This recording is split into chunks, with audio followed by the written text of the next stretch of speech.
Hello everyone, আশা করি সবাই ভালো আছেন। আজকে একটা নতুন টিফিন তৈরি করব, সেই রান্নাটাই আপনাদের সঙ্গে শেয়ার করব।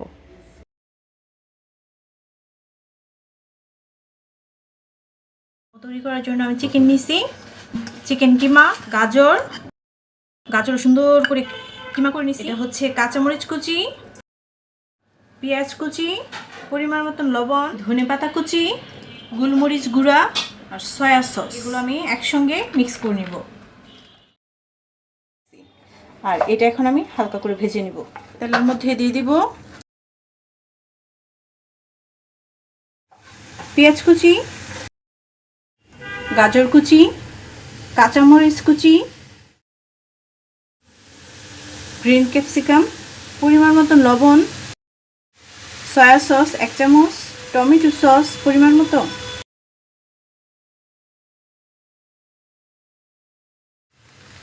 গোলমরিচ গুঁড়া।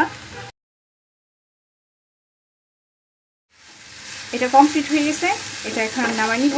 আমি সুন্দর করে লবণ দিয়ে আর কুসুম গরম পানি দিয়ে ময়দা মেখে রাখছি। এখন ময়দাটা আমি সুন্দর করে বেলে নিব। ছোট করে লেচি কেটে নিছি। এখন এটা সুন্দর করে ছোট ছোট করে গুল করব।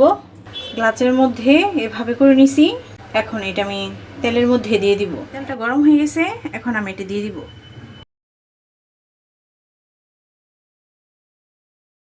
আমাদের যেহেতু পাত্র নেই, সেজন্য আমরা এইভাবে সুন্দর করে গ্লাসের মধ্যে ভরে নিছি আর সুন্দর করে কাপ সিস্টেম বানাই নিছি। আমাদের কাপগুলো খুব সুন্দর হয়েছে, এই যে কাপগুলো খুব সুন্দর হয়েছে। এটা বেশি ভাজা হয়ে গেছে। এটা ফার্স্ট টাইম বানাইছি, এটা কিন্তু সুন্দর হয় নাই, তবে ভালো হয়েছে। আমার কাপগুলো খুব সুন্দর হয়েছে। যেহেতু আমাদের কাপ ছিল না, তো আমি গ্লাসের মধ্যে দিয়ে তারপরে এভাবে ভেজে নিছি। খুবই সুন্দর হয়েছে। এখন এটার মধ্যে শসা,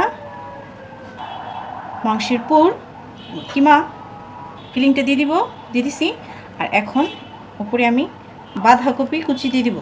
আমার রেডি করা হয়ে গেছে। এখন আমরা যদি চাই তাহলে একটু সস দিয়ে খেতে পারি, তাহলে উপরে একটু সস দিয়ে দিব, আর খেতে খুব ভালো হবে। রেডি হয়ে গেছে আমার ইভিনিং স্ন্যাক্স। হয়েছে খুব মচমচে হয়েছে আর খেতে খুব ভালো হয়েছে। আশা করি সবাই বানায় খাবেন। ওকে, সবাই ভালো থাকেন, টাটা।